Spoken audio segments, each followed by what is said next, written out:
Incertidumbre, impotencia y dolor. Eso sienten los habitantes de los 16 edificios que serán desalojados por encontrarse en riesgo de desplome.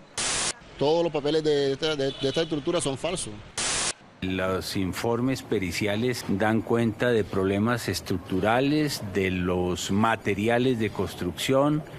Por lo menos 16 edificios están en riesgo inminente de colapsar y desalojar a los residentes de los edificios con el fin de protegerles la vida.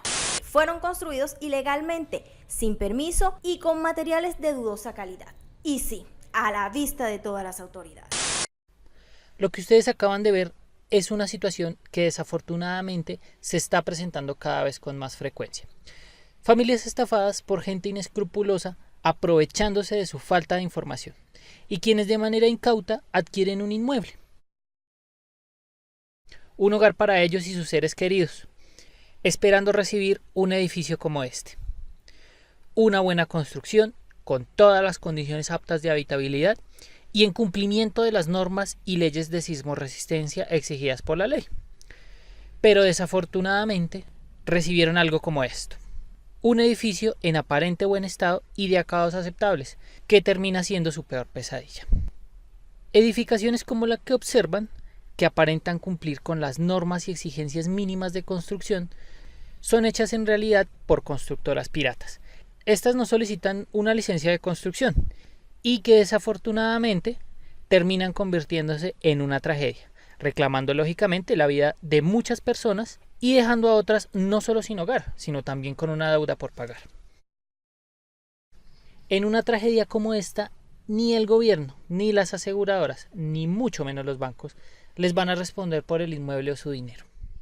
Pero primero que todo, quiero que vean las similitudes y cómo podemos ser engañados a simple vista. Los dos edificios que están observando han sido hechos por la misma constructora pirata. El de la izquierda en color blanco y aún en pie, y el de la derecha, que como les decía, se cayó en plena etapa de construcción. Observemos entonces que los espacios son muy similares. Tienen este pequeño balcón en la zona central del edificio, tienen también un balcón más grande en la zona de sala principal. Sabiendo entonces que el edificio de la derecha se fue al piso y que ambos fueron hechos por la misma persona, no necesitamos ser ingenieros o arquitectos para saber que es cuestión de tiempo antes de que el de la izquierda o el de color blanco se caiga. Observen también que tienen la misma configuración de columnas en el primer piso.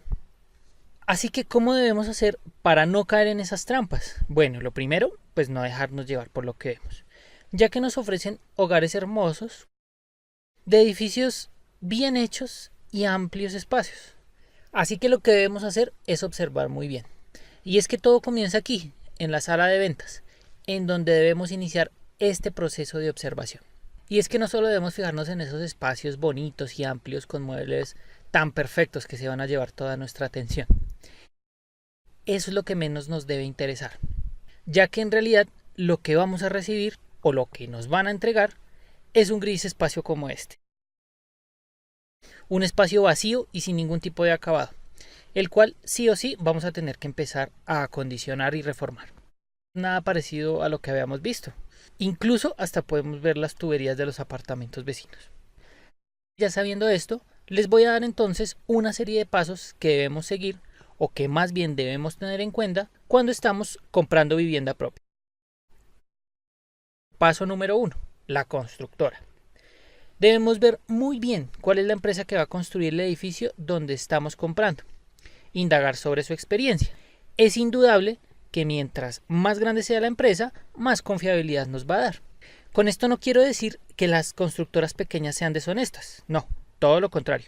Hay constructoras pequeñas y poco reconocidas, pero que aún así son excelentes y confiables. Sin embargo, y soy muy reiterativo en esto, es bueno conocer la trayectoria de la empresa en donde estamos invirtiendo nuestros recursos. De esta manera sabremos que, a mayor experiencia de la empresa constructora, pues podemos estar más tranquilos en cuanto a la calidad de la edificación.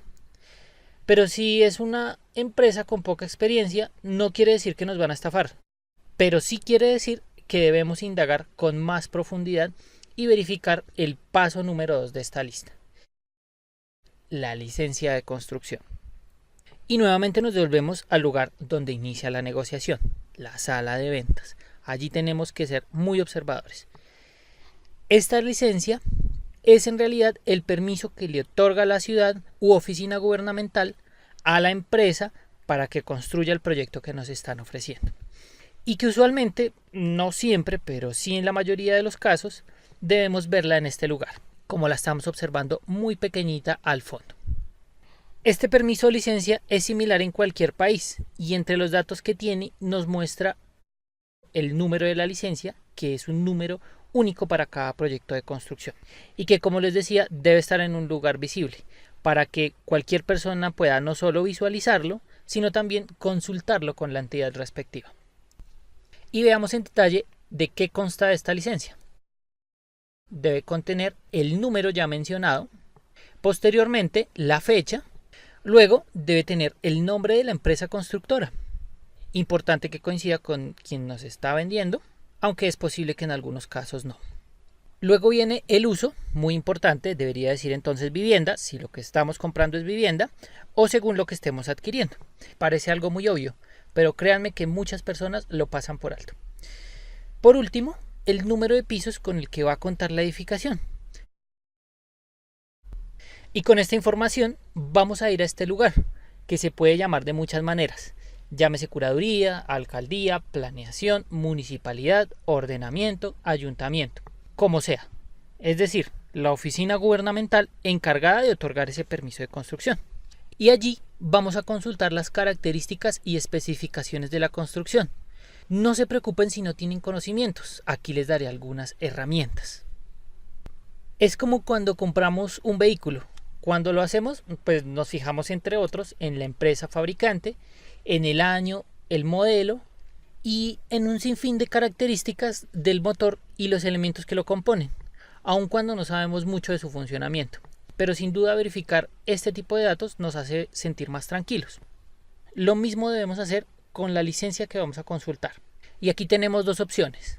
La primera, como mínimo, llamar a la entidad con ese número de licencia y consultar acerca de la existencia de ese número o de esa licencia de construcción. Pero también tenemos la opción número 2 y es consultar todos los documentos que la contienen, adicional a verificar la existencia de ese número. Entre ellos vamos a ver lo siguiente: los planos arquitectónicos, que son algo como lo que ustedes están observando. Ya los vamos a ver más en detalle. Y estos deben estar en coincidencia con lo que vimos cuando estábamos realizando la negociación. Veamos inicialmente los planos arquitectónicos. Podemos ver achuradas las áreas comunes, de las cuales no podemos disponer, en color gris, y de un color un poquito más oscuro, las columnas o muros. En este caso son columnas, las cuales van a proveer la resistencia necesaria al edificio. Recuerden, esto debe siempre coincidir con lo que nos ofrecieron. Ahora veamos los planos estructurales. Allí encontraremos muchas cosas que no entendemos, pero no importa, los vamos a ver. Vamos a ver lo básico, el edificio y sus especificaciones de los materiales. Entre las especificaciones veremos la resistencia del concreto, que mínimo debe ser de 21 MPa, en este caso no voy a entrar en explicaciones de las unidades, o de 3.000 libras como se conoce comúnmente. En este caso observamos 28 y 4.000. El mínimo, recuerden, son 3.000. Vamos a ver también la resistencia de la mampostería, es decir, de los muros que van a dividir los espacios, la cual debe ser aproximadamente la mitad. En este caso, 12 o 10, lo cual es aproximado a 1.500 libras, como se conoce comúnmente. No necesitamos ver nada más a menos de que sepamos del diseño de construcción. Observemos rápidamente la planta de la edificación. Esto es una vista como si estuviéramos viendo el edificio desde arriba hacia abajo.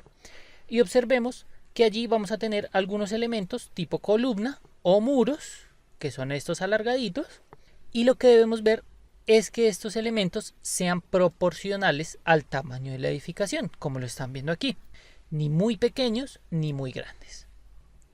Y con esto llegamos al último punto, pero no menos importante.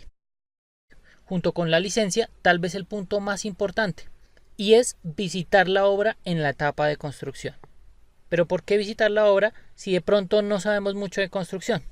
Es sencillo, porque ahí vamos a tener indicios de la seriedad de la empresa constructora, por el simple hecho de que podamos entrar a la construcción o no. En teoría, cualquier persona puede entrar a la construcción siempre y cuando vaya a ser el propietario.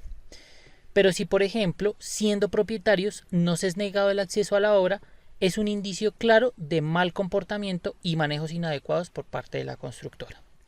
Incluso si no entramos, desde afuera podemos observar, entre otros, los buenos métodos de construcción, la maquinaria que utiliza la empresa y la calidad del acabado de la obra gris. Nuevamente recordando los defectos de construcción que veíamos inicialmente. Veamos entonces las diferencias entre una mala construcción a la izquierda y una excelente construcción a mano derecha. Observemos tan solo la calidad de los materiales en la fachada y en la parte inferior muy pequeña viéndose la licencia o el permiso de construcción a la parte inferior derecha de sus pantallas, la cual no la estamos viendo en el edificio que está a la izquierda. Nuevamente veamos más de cerca la excelente calidad de los acabados. Con este indicio ya podemos estar más tranquilos que en un edificio como este nuestro dinero está bien invertido. Observemos también, entre otros, el equipamiento de los trabajadores. Que estos tengan su indumentaria es muy importante. Veamos adicionalmente cómo manipulan los materiales en la obra e incluso cómo preparan o de dónde viene el concreto utilizado en la obra. Si viene de una empresa cementera o preparado en obra no importa, siempre y cuando éste se manipule y prepare correctamente.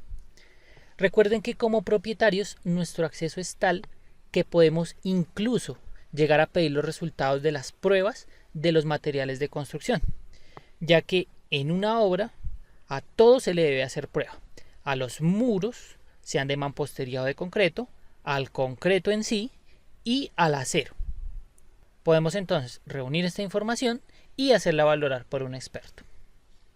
Bueno chicos, estos fueron algunos tips que debemos tener en cuenta a la hora de adquirir vivienda propia. Siempre recuerden indagar lo que más puedan, ya que es su patrimonio el que está en juego. Y los dejo con mi sugerencia final. Aparten siempre la vivienda con el pago mínimo, mientras recolectamos toda esta información y hasta que estemos seguros que ese es el lugar en donde queremos invertir nuestro dinero. Si encontramos irregularidades no importa, ya que habremos perdido muy poco capital. Amigos, muchas gracias por haber visto este video. Recuerden que si tienen alguna pregunta o inquietud, si necesitan algún tipo de asesoría, dejen sus comentarios en la parte de abajo de este video. Recuerden siempre compartir toda esta información en sus redes sociales, ya que puede ser de gran utilidad para muchas personas. Un abrazo para todos y hasta una próxima oportunidad.